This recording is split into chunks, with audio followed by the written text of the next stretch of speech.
যাও ফানফুজু, জমিন ও আসমান থেকে বার হয়ে যাও, জমিন থেকে বার হয়ে যাও, আসমান থেকে বার হয়ে যাও।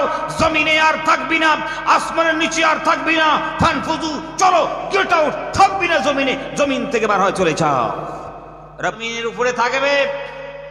আমার দাসত্ব তোমাকে ভালো লাগে না, আমার আসমানের নিচে তোমরা থাকবে। আমার গোলামি তোমাদের ভালো লাগে না, আমার হাওয়া বাতাস উপভোগ করবে। আমার বান্দিগি তোমাদের ভালো লাগে না, আমার নামাজ তোমাকে ভালো লাগে না, আমার রোজা তোমাদেরকে ভালো লাগে না, আমার যাকাত তোমাদেরকে ভালো লাগে না, আমার হজ তোমাদেরকে ভালো লাগে না, আমার নবীর সুন্নাত তোমাদের পছন্দ হয় না।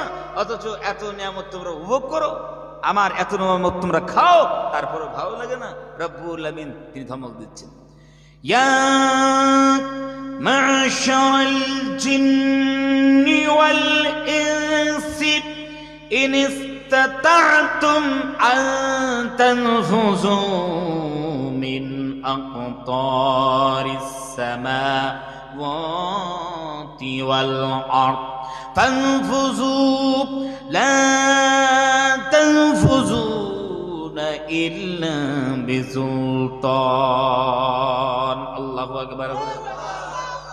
রব্বুল আমিন বলেন, ইয়া মা'শারাল জিন্নি ওয়াল ইনস, হে ইনসানের দল, হে জিন্নাতের দল, আমার আসমান নিচে থাকো, আমার জমিনের উপরে থাকো, আমার নিয়ামত তোমরা উপভোগ করো।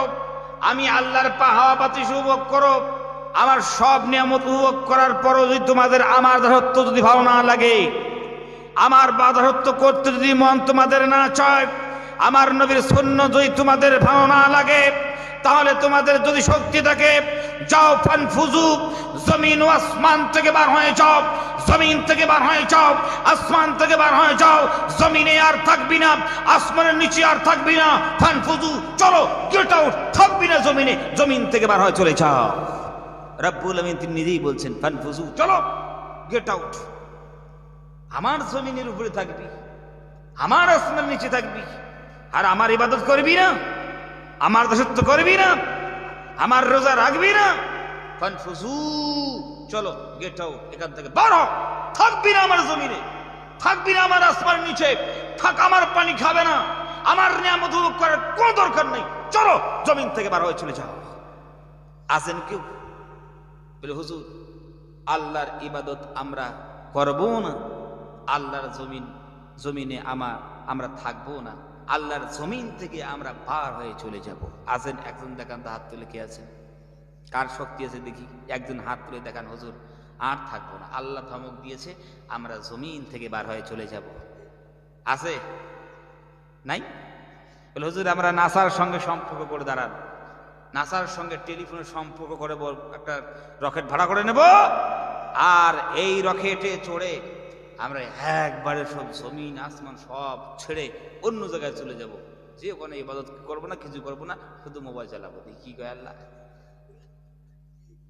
আল্লাহ বলে, বান্দারে রকেট ভাড়া করবি, আর বাড়ির সামান পাত্র সব রকেটের মধ্যে দিয়া শিলচর এয়ারপোর্ট থেকে টেক আপ করবি রকেটটা, কিন্তু ল্যান্ডিং কোথায় করবে? কোথায় করবে? রব্বুল আমিন বলেন, বান্দারে লা তানফুযুনা ইল্লা বিসুলতান। হে পৃথিবীর বান্দা বান্দীরা, আমি আল্লাহর জমিন ছেড়ে কি তোমরা চলে যাবে? আমি আল্লাহ রব্বুল আমিন আসমান ছেড়ে কি তোমরা চলে যাবে? তোমরা চলে যেতে পারবে না। লা তানফুযুনা ইল্লা বিসুলতান।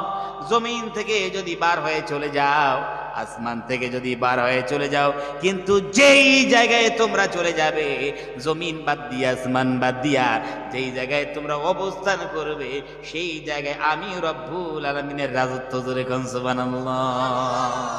লা তানফুযুনা ইল্লা বিসুলতান। যেই জায়গায় তোমরা পালাবে, যেই জায়গায় চলে যাবে, সেই জায়গাটা আমার রাজত্ব, সেখানে আমার হুকুমত। তাহলে আমার রাজত্বের বাইরে তোমরা যেতে পারবে না। তাহলে আল্লাহর দাসত্ব করতে হবে কিনা? জোরে কর। আল্লাহর গোলামি করতে হবে কিনা? ভাই, ভাবনার জগতে ভাবিস।